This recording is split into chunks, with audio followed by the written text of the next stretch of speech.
আসসালামু আলাইকুম ওরহমতুল্লাহি ওয়াবারাকাতু।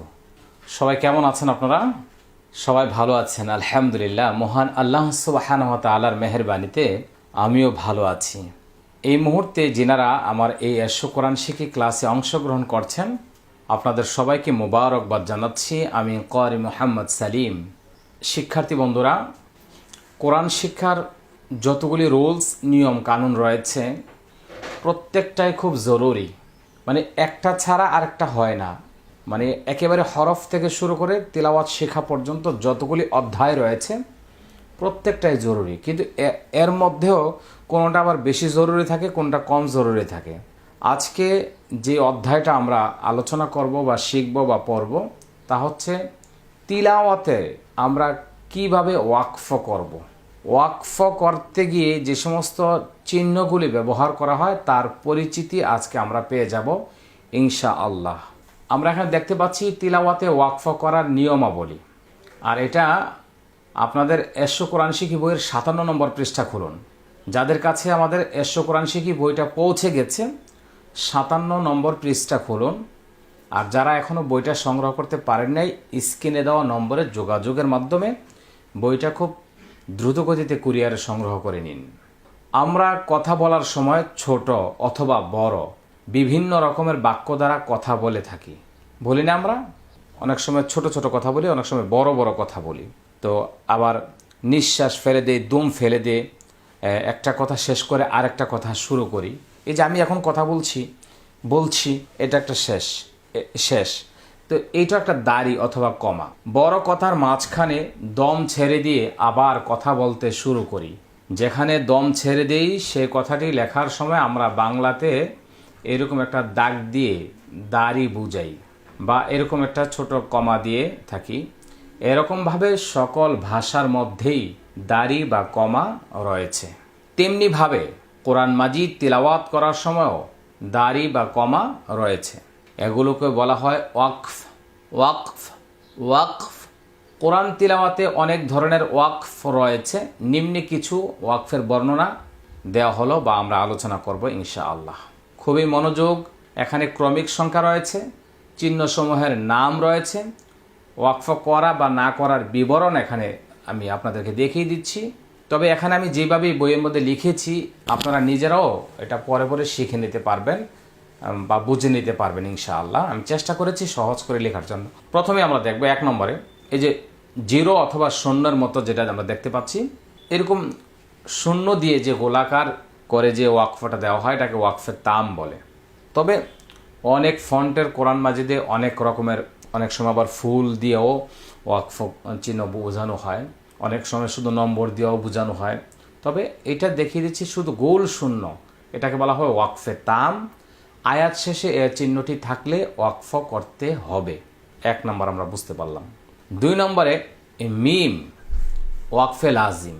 দেখবেন আয়াতের মাঝখানে এরকম একটা মিম দেয়া থাকবে, সিঙ্গেল মানে ছোট একটা মিম দেয়া থাকবে। লাজিম মানে হচ্ছে বাধ্যতামূলক, যেটা অবশ্যই করতে হয়। এই চিহ্নে ওয়াকফ করতে হবে, না হয় অর্থ পরিবর্তন হয়ে যেতে পারে। তাহলে এই ব্যাপারটা আমরা একটু কনফার্ম হয়ে নিলাম। দেখবেন প্রত্যেকটা কোরআন মাজিদের মানে পেজ বর্ডারের পাশে ওয়াকিফুন লাজিমুন ওয়াকফ লাজিম লেখা থাকে। তার মানে ভিতরে কোথাও না কোথাও এই মিমের ওয়াকফটা রয়েছে, এই জন্য পাশ দিয়ে লেখা থাকে। এটা আমাদের তাজউইদ কালার যে আমাদের সহিহ তালিমুল কোরআন মাজিদ রয়েছে ওখানেও আছে। স্ক্রিনে লক্ষ্য করুন, এটা আপনারা দেখতে পাবেন আর কি। 3 নম্বর হচ্ছে ত ওয়াকফে মুতলাক। এই ধরনের এই ত দিয়ে অনেক চিহ্ন আমরা দেখতে পাই। এ চিহ্নে ওয়াকফ করা উত্তম, এটা বেশিরভাগ জায়গায় পাওয়া যাবে, এটা আপনারা ওয়াকফ করবেন। জিম ওয়াকফে জায়েজ। এই চিহ্নে ওয়াকফ করা না করা উভয় জায়েজ, তবে ওয়াকফ করা উত্তম। জাই বা জা ওয়াকফে মুজাওয়াজ। এখানে এ চিহ্নে ওয়াকফ করা না করা উভয় জায়েজ, তবে ওয়াকফ করা উত্তম। যেখানে দেখবেন শুধু সব দেওয়া থাকে ওয়াকফে মুরাক্খাস। এই চিহ্নে ওয়াকফ না করাই উত্তম। অনেক জায়গায় শুধু কফ আর ফা 7 নম্বর কফ লেখা থাকবে ওয়াকফে আমল। এই চিহ্নে অবশ্যই ওয়াকফ করতে হবে। তাহলে আমরা 57 নম্বর পৃষ্ঠায় এই 7টি ওয়াকফের নিয়মকানুন বুঝতে পেরেছি। এবার আমরা 58 নম্বর পৃষ্ঠায় যাব। 8 নম্বর এই যে শুধু কাফ দিয়ে যেখানে ওয়াকফ থাকবে কিল আলাইহি, ওয়াকফে কিল আলাইহি, এই চিহ্নে ওয়াকফ না করা ভালো। 9 নম্বর লাম আলিফ, এই চিহ্নে ওয়াকফ করা যাবে না, তবে অনেক সময় ওয়াকফ করা যায়। মানে লা মানে না আর কি।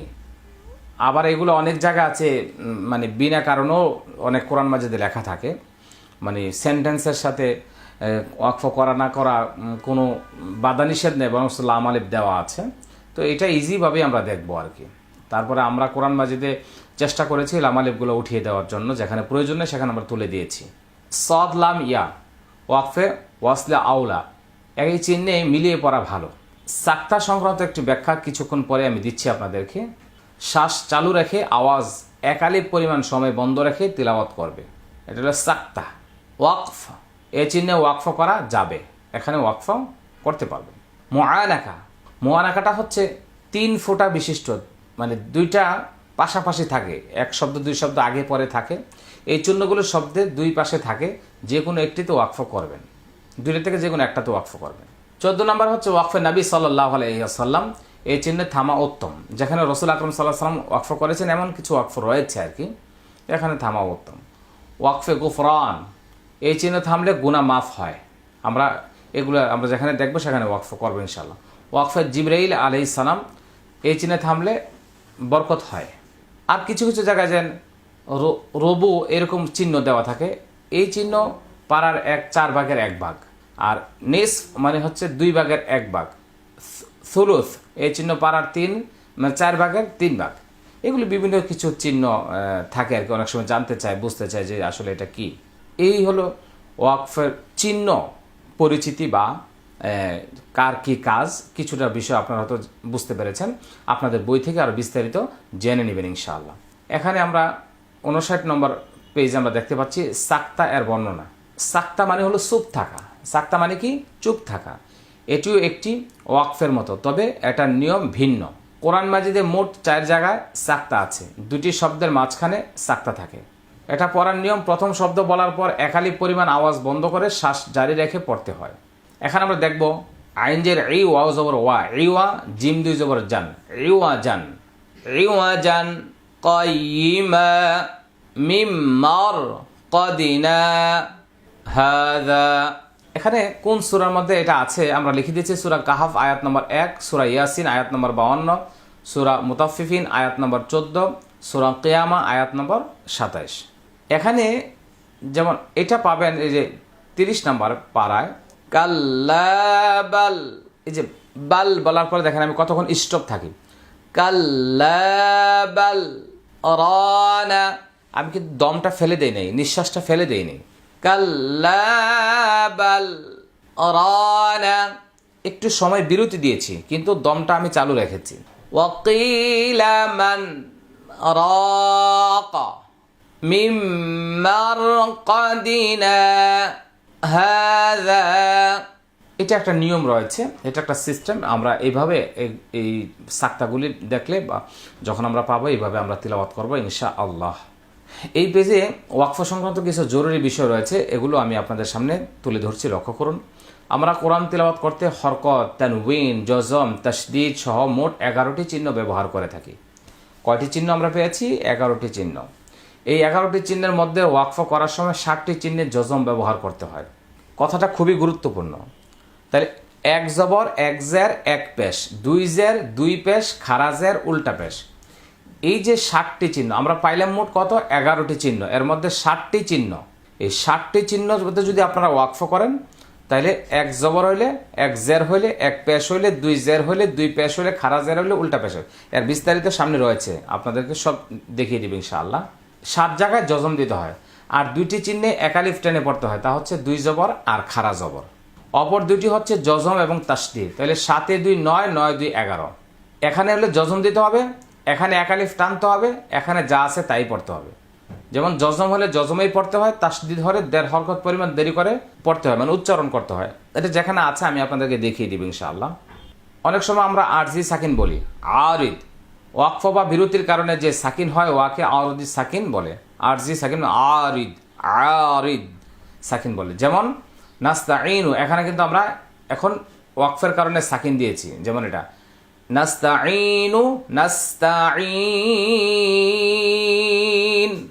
এটা হলো আরজি সাকিন। এবার আমরা দেখব 60 নম্বর পৃষ্ঠা। ওয়াকফের হরফে অথবা আয়াতের শেষ হরফে কোথায় কি পড়তে হবে নিম্নে তা দেয়া হলো।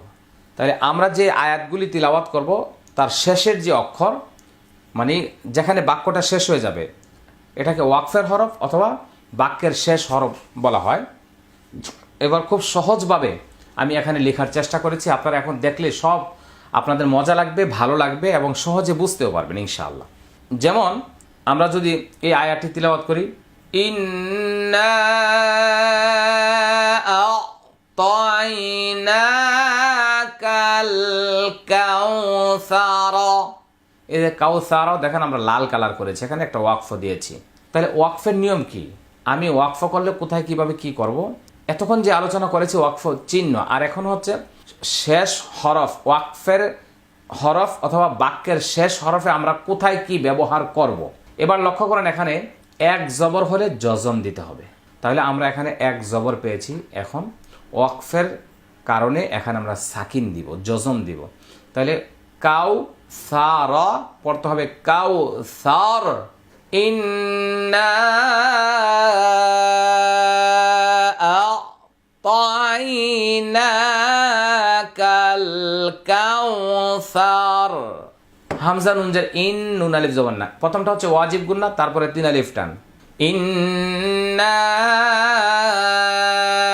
হামজা আইন জবর আ, তয়া জবর তই, আ তই, নুন খারা জবর না, আ তই না, কাফ লাম জবর কাল, কাফ ওয়াও জবর কাউ, কাল কাউ, সা জবর সা, র জবর র, সার, সা র জবর সার। এখন আমরা জজম দিয়ে পারবো, সা র জবর সার, আল কাউ সার, কাল কাউ সার।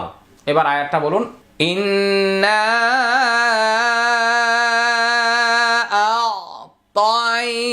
আ'তাইনাকাল কাউসার। ওকে, তাহলে আমরা বুঝতে পেরেছি এক জবরে ওয়াকফ করলে জজম দিতে হবে। এবার আসুন এক জেরে ওয়াকফ করলে জজম দিতে হবে। আমরা এখানে পাবো এক জের, লাকুম দীনুকুম ওয়ালিয়া দীন। লাম জবল্লা কাফ মিম পেশকুম, লাকুম, দালিয়া জের দিন উন পেশনু, দিনু কাফ মিম পেশকুম, দিনুকুম, লাকুম দিনুকুম। ওয়াও জবর ওয়া, লাম জের লি, ওয়ালি, ইয়া জবর ইয়া, ওয়ালিয়া, দালিয়া জের দিন উন জেরনি, দিনি, ওয়ালিয়া দিনি, ওয়ালিয়া দিন, লাকুম দীনুকুম ওয়ালিয়া দিন। তাহলে এক জের হলে কি করতে হবে? জজম দিতে হবে।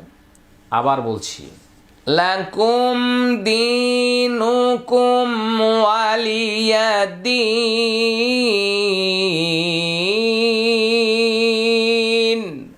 এবার আমরা দেখব এক পেশ হলে কি করতে হয়। এক পেশ হলেও জজম দিতে হবে।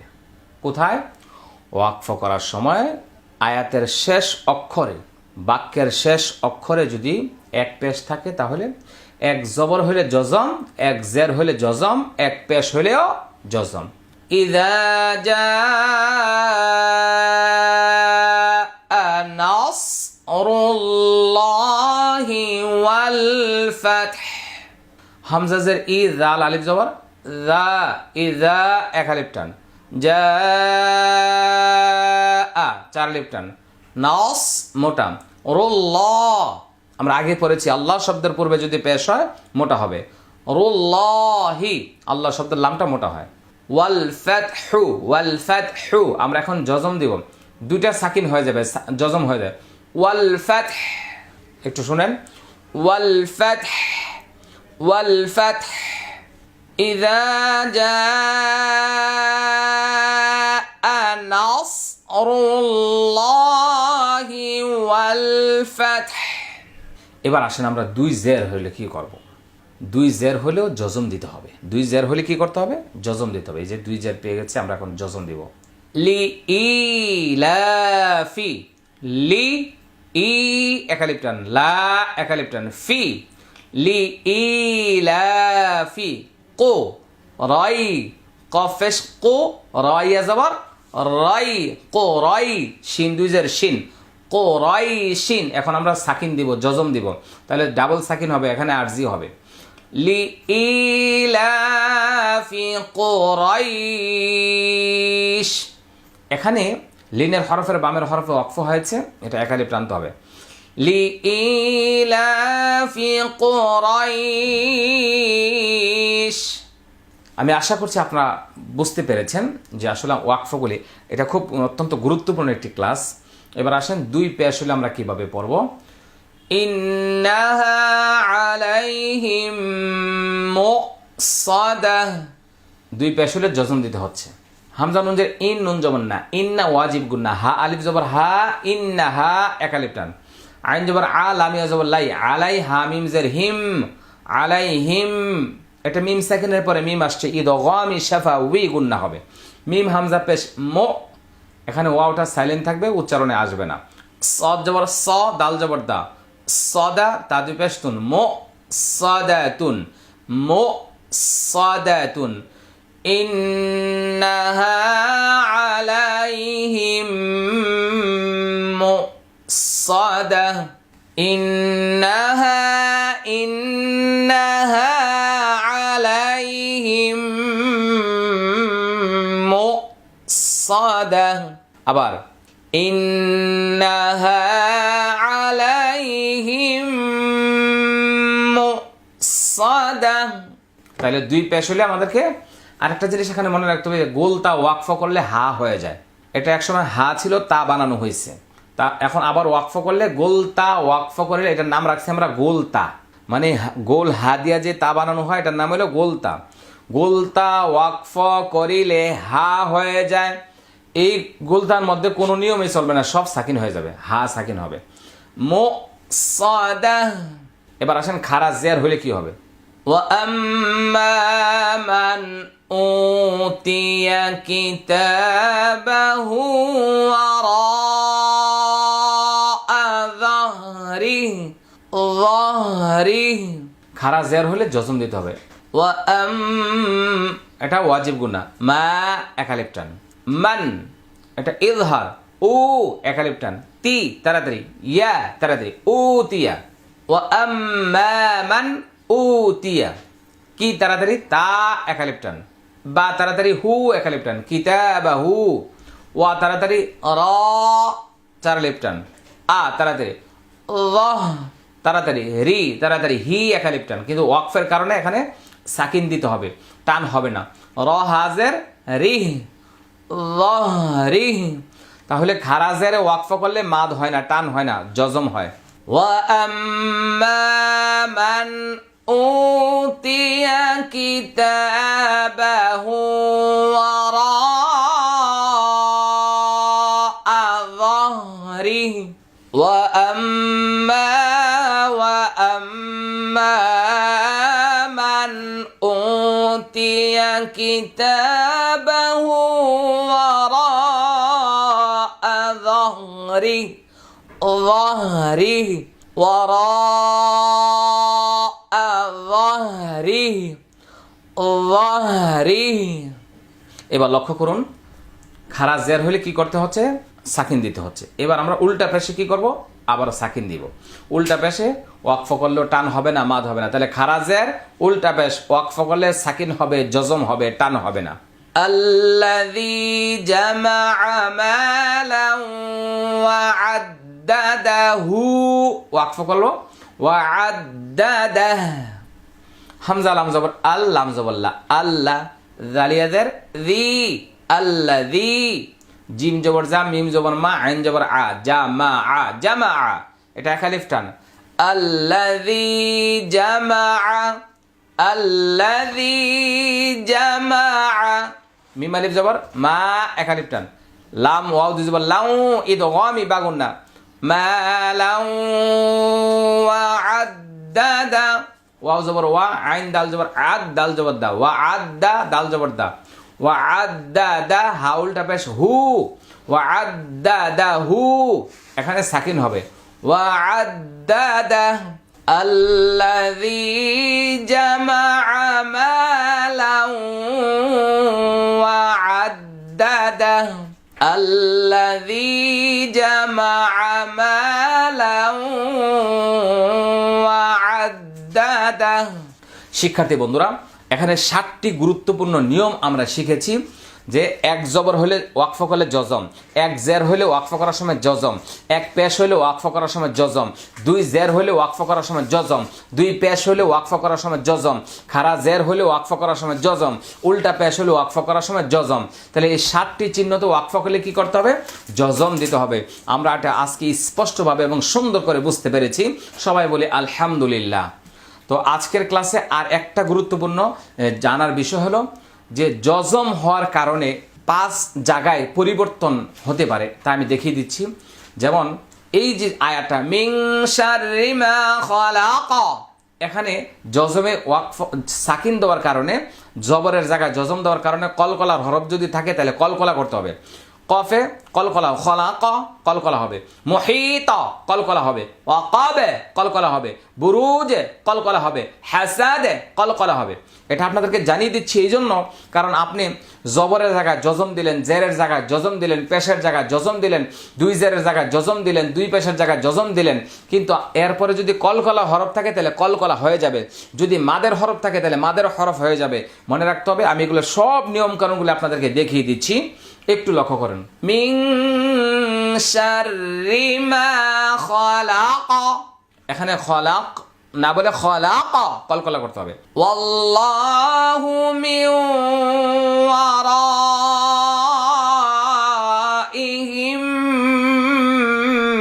মুহিত কলকলা করতে হবে।